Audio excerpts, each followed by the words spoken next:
Once you have your story in line and you know what it is and how powerfully you're going to share it, you also need to know that what you're doing in that whole process is that changing the trajectory to where it becomes part of the narrative. I realized that we have the ability to alter our thoughts, moods, and behaviors and change the trajectory of our thinking and be kind to our minds.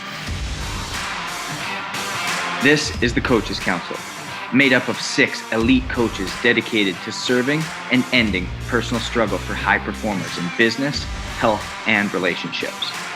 As a collective, we have built and helped build 6, 7, and 8-figure businesses, dominate in multiple industries, coached and played in professional sports leagues, and developed some of the strongest and most intimate relationships, both professional and personal.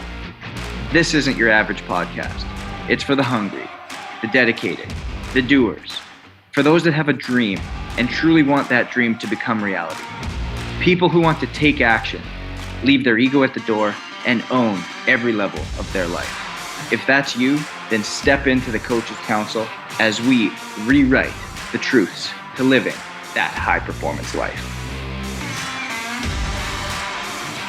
Welcome back to another week of the Coaches Council. Purdeep, looking great as always. How's everything in Toronto? It is now Happy New Year, by the way. Happy New Year already? Sure is. Man, Happy New Year. Yeah, you're an early bird, man. Why is that? Well, we still got a few weeks into it. No, this episode comes out the first week after. Oh man, yeah, you gotta prep me for this stuff, man. You gotta prep me. For this brief moment, I actually was like, "Is Canada? Do they celebrate a different time of year?" Yeah. Justin's been hitting the vodka for the last couple of hours. I'm like, what the heck is happening? Yeah, it makes sense. So we're gonna pretend like it is New Year. So welcome to 2021, everybody. 2021, and there's no better way in which we can chime in the new year with somebody who's one of the most charismatic people I've ever met. And she has led a multitude of anchor rooms and news studios prior to coming on board and really diving into her true passion, which was health and wellness, and doing so in a very unique way. And so Hilary Russo, it is so exciting to have you on the show. Thank you so much for joining us. Gentlemen, thank you for having me. I was really hoping you were talking about me because I was like, is there somebody else that should I not acknowledge that he's talking about me? So thank you. Yes. No, you're absolutely welcome. Absolutely welcome. And Hilary, I've been so excited to kind of just chat with you because obviously we have a like-minded passion for health and wellness and that journey that a lot of people go on. And I'm so curious as to the way in which you tell stories, because you and I have known each other for a little while now. And the way in which you tell stories obviously goes back to your journalism days, your anchor room days. And kind of tell us a little bit about how that transition happened. How did you go from the newsroom to now being one of 150 havening practitioners in the United States? You know, it's interesting that you ask that because I remind myself of that question all the time. How is my work now different from what it was then? And the interesting thing is it's really not that different. I mean, I've always been holding space for people to share their stories, you know, from the time I was working as a young news journalist and as an anchor, as a reporter, as a correspondent, to which today I still do. I'm still a health and wellness journalist. I just moved my focus to health and wellness within the journalism field.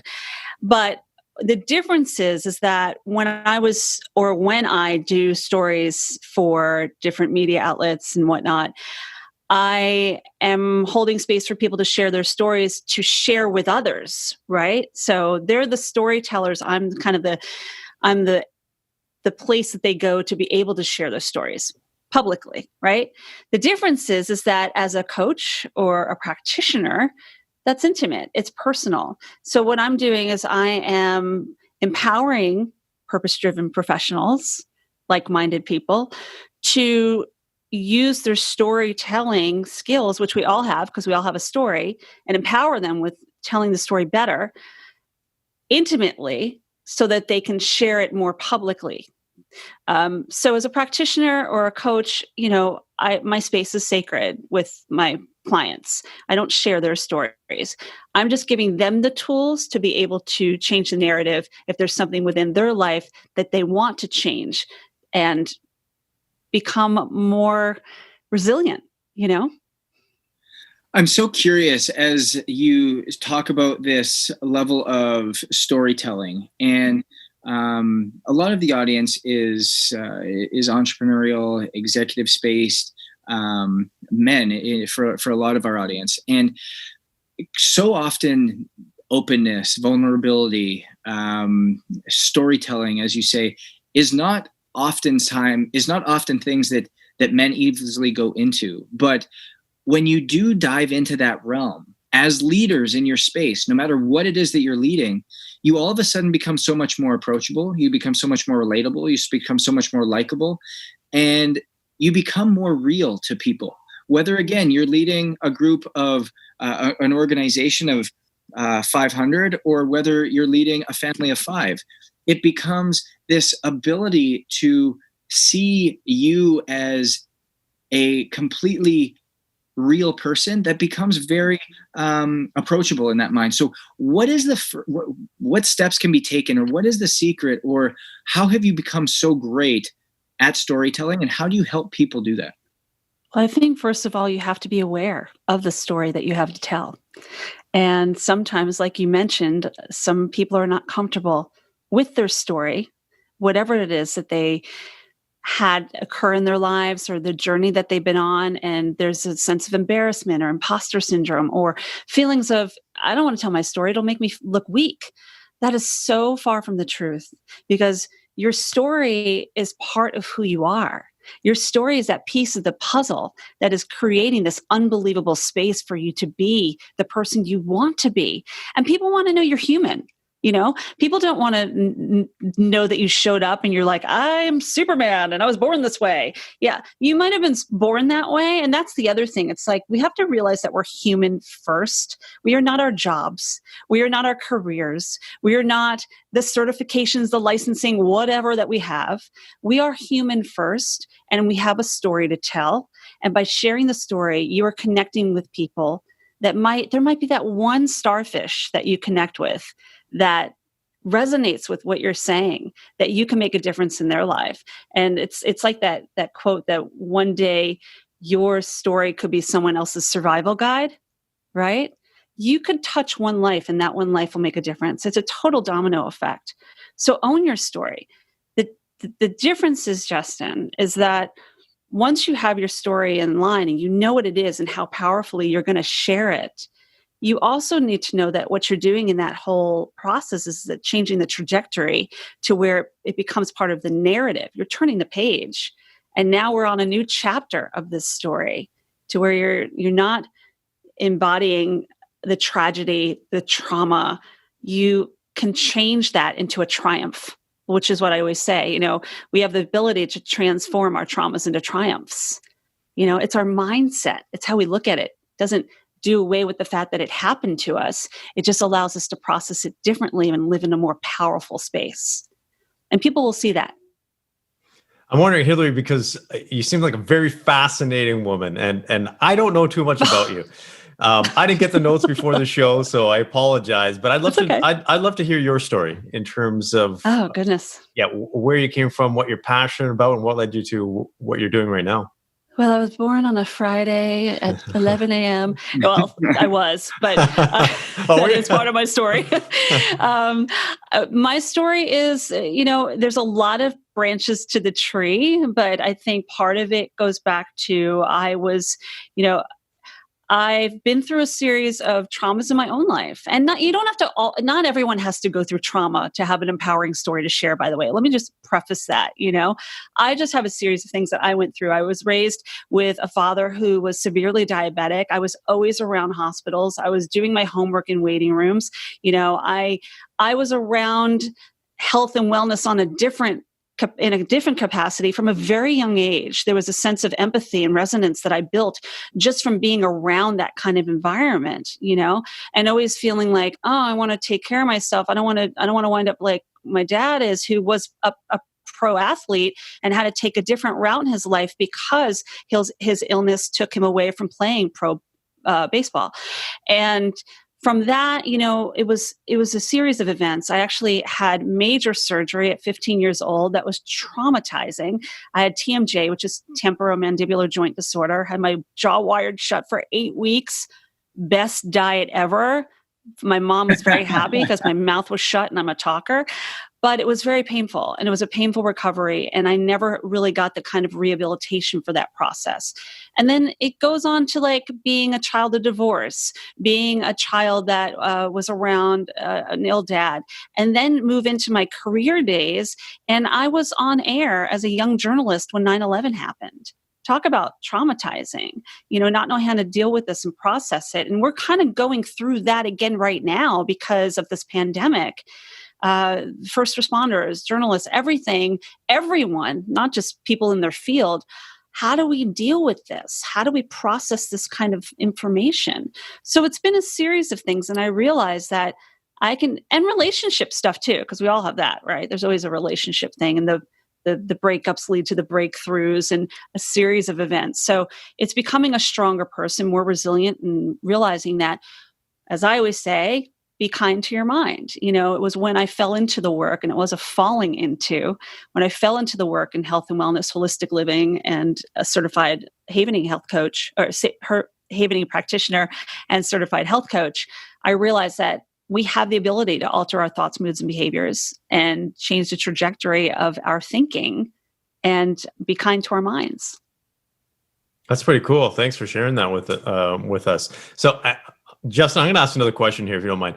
Can you go into a little bit more detail about the concept of havening? Like, Absolutely. What does that mean? What does it represent? I love talking about it. Yeah. So havening is a psychosensory approach. And what that means is that it uses one of the senses. So it uses touch. It uses touch and pleasant distraction. And guys, that means it could be anything from like humming a song to thinking about your favorite place that you love to go.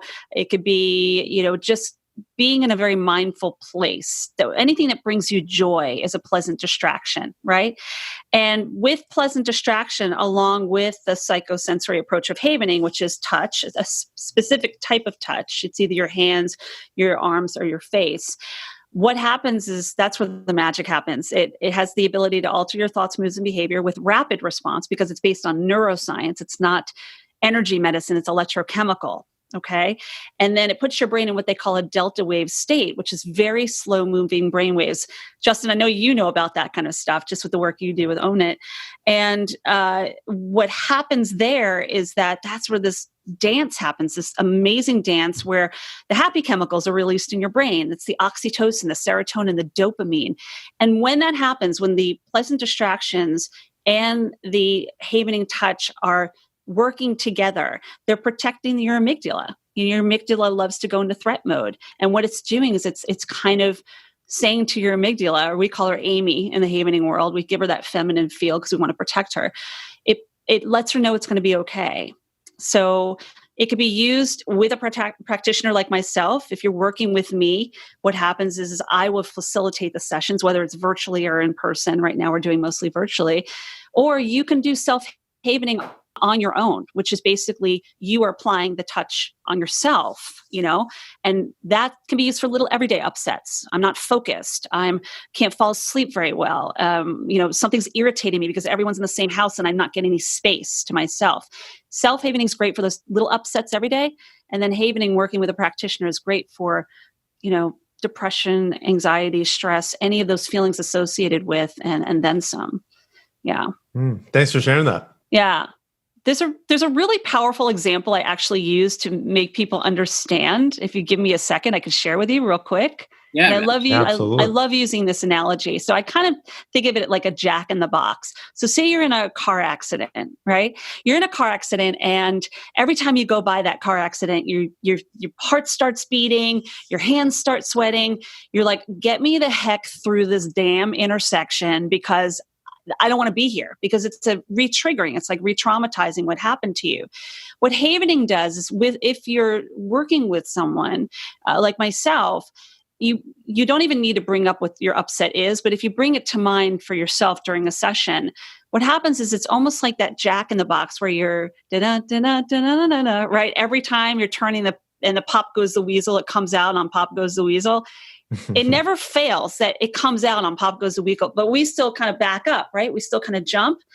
What havening does is it's almost like the wire cutters when that thing pops open and it doesn't come out like it did. It still comes out, the thing still comes open.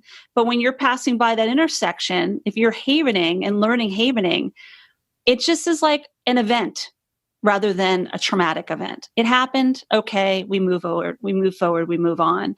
And you process it differently because it's how it's hitting your brain now that you've havened that situation. Thanks for sharing that. That was a great analogy. So when we talk about stories and storytelling and owning our story and being true to it, how would havening then be utilized in that same breath and aspect to help individuals listening? Yeah, I use it a lot with my students because I'm also a college professor and I teach on-camera presentation. I'm teaching my kids how to be powerful speakers, and a lot of times they might get stage fright, I guess you would call it, right? They're a little nervous in front of the camera or in front of an audience. And what you can do in that moment, and I teach my students havening. I mean, it's probably the only class in any university anywhere right now that's being given the gift of self-havening, but they will sit there and they might just do like a moment of affirmational havening. There's different kinds of havening that fall under the umbrella. And we might just sit there and be like, okay, let's do some deep breaths. And I want you guys to bring to mind, I am confident. I am owning my story. I have the ability to present this well. It's bringing the confidence to you while you're havening. And that's where it happens. I mean, my kids get up there and they're like, you feel lighter, you feel connected, and you feel empowered by what you have to share rather than, I don't know if my story is important, or I don't know if I have it in me, or who's going to listen to me? Who cares? You start getting the self-doubt. So it's very powerful to use with self-doubt to bring on confidence, clarity, and just connecting to the story itself. Completely. And so is it almost like an aspect where you start to allow yourself to be more comfortable with what it is that you're feeling? Or is it a way in which you start to view what you've gone through with less judgment, with less resentment, with less negative or low energy feelings, and start to see it in just a different light? That's a great question. With havening, what it has the capacity to do is alter your thoughts, moods, and behaviors. So I guess it's all of the above, because what you're doing is, again, it's not erasing what might have happened to you that you're having difficulty with. It has you see it in a different light. And that is where you are going to see the change, because maybe you're coming from a place of self-doubt. So maybe we do some affirmational havening, or maybe it's not even about the fact that you don't feel comfortable public speaking. Perhaps something happened to you at a younger age. Maybe you were bullied, or maybe you got up in front of an audience and you were laughed at, or you forgot your speech. It's never about when I have clients come to me, a lot of times it's not even about the thing that they're bringing to the table that session, which, by the way, the beauty of havening is you don't even have to share the actual upset or issue with me. We don't even have to go there if you're not comfortable with that. But I will say, I have yet to have a client that doesn't open up and share, because it is about trust. And I think they get that from the get-go. But the thing is that it's not, a lot of times it's not even about what you're bringing to the table at the moment. We're going deeper. What is it that's really the underlying issue why you're feeling the self-doubt? What's the root of this? Let's get to that, and it's amazing what opens up. And it isn't open up. It's like that little plant that's coming through the concrete. It's going to come through eventually, and there might be a big oak there at some point. So watch out. Might have to change the sidewalk. So that's really the power of it, is that it alters the thoughts, moods, and behavior. You connected it in a different way. It's pretty awesome. Hey, Coaches Council listeners. Coaches Council is partnered with Can I Brands, a trusted sport, fitness, and wellness CBD company.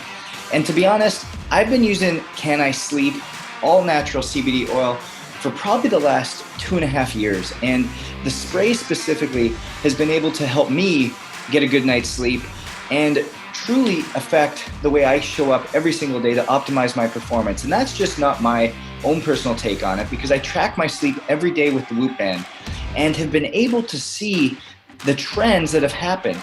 My deep REM sleep has improved, my slow wave sleep has improved, my overall recovery has improved, my HRV is on the upward trend, all the things that we are looking for as entrepreneurs and executives to optimize our performance day in, day out. So their products are trusted by professional athletes and coaches just like us on the council alike.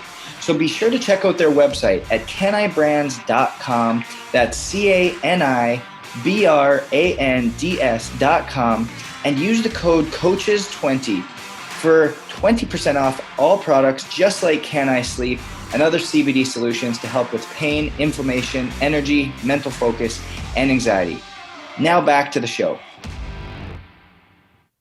Purdeep, I know you're so heavily vested in the neuroscience space as well, and with a lot of the work that you do with your men in business. And I'm curious to see, do you, in the neurological work that you do with a lot of your clients, how many times do you see that there is an actual, to Hilary's point, that little tree that turns into this massive oak that starts shunting or blunting or shying away the true purpose and skill set that is a major differentiator for somebody, but they're afraid to use it, or they're scared to use it, or they're afraid to own that authentic vision and mission and purpose of what they are? And how do you in turn help them see that?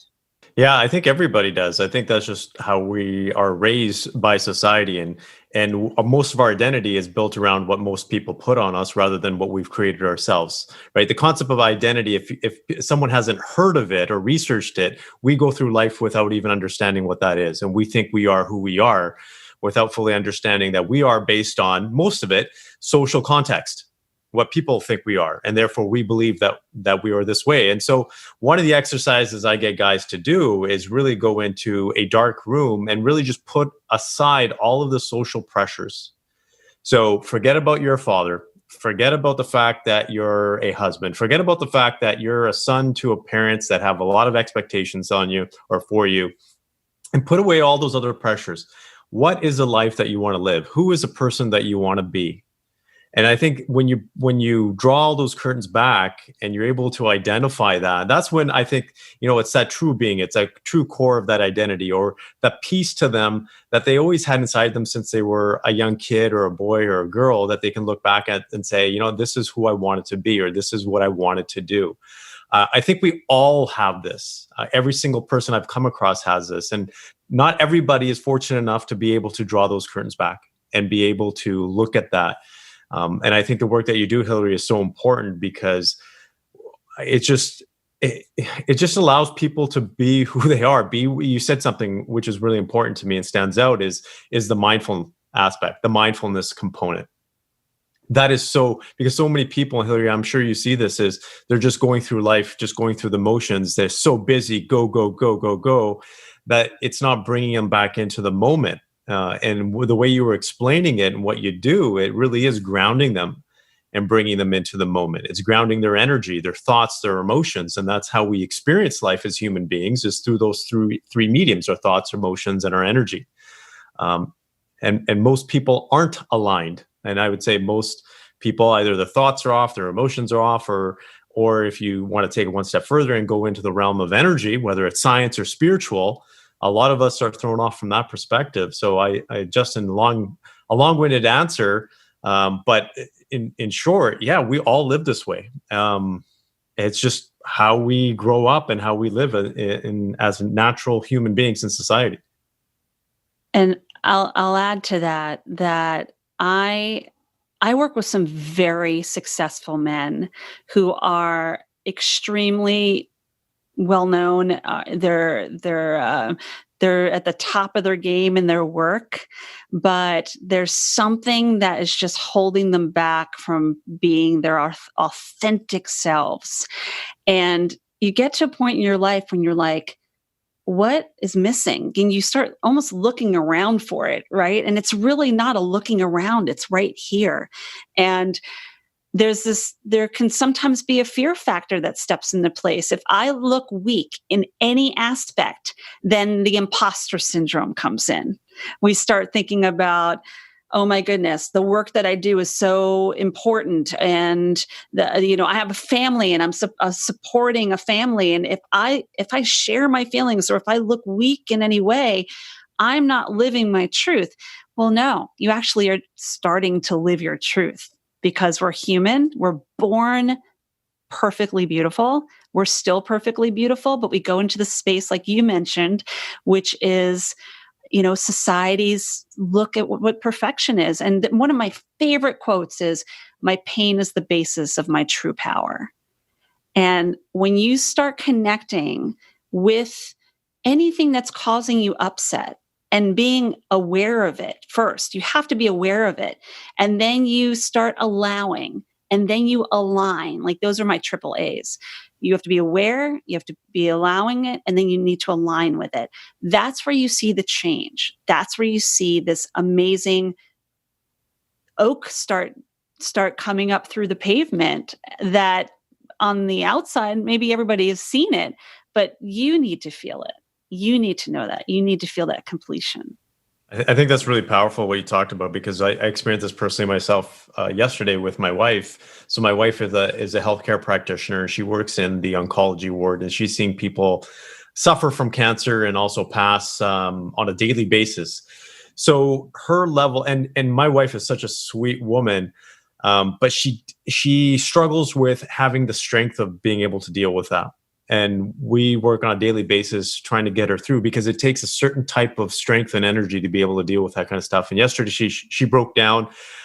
She was going through her womanly cycle as well, and she just kind of broke down and just started wailing. And she's like, "I'm so sorry. I just don't know why I'm feeling this way." And I said, "It's okay. We're all allowed to feel that way. If you need to cry, just let it go, because holding it back's not doing anybody any good. And no one here, this is a safe haven. Our household is a safe haven.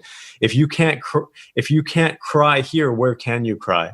And I think that's important, because it's funny you mentioned that, because I did a video on this today for guys, because I work specifically with men, and telling them that it's okay to feel the pain. It's okay to feel the pain, because pain is a teacher. It's a way of showing us that there is something, we're living in some kind of discomfort, or not in the right place, or we need to do something different than where we are right now.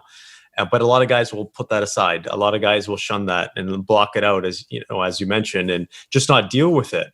But it's important to allow ourselves. And I think sometimes we can be the toughest on ourselves, and that's not always the best thing. And then, society tells us that, you got to be tough, you got to be successful, you got to especially for guys. But now I'm seeing a lot of women are picking up on this too. Yeah, right? Professional definitely. women, and it's not doing anybody any good. So I think, again, just going back to the work you're doing, that haven aspect really rings a bell for me. Well, I'm glad. And it's funny, you mentioned, you said self-haven, your home is your self-haven. That's exactly where the havening came from, when they created havening, and the name for what we're doing, when Dr. Rudin, Dr. Steve and Ron Rudin came up with this, who are two doctors in New York that developed the havening technique. It's based on being in your self-haven, in your mind.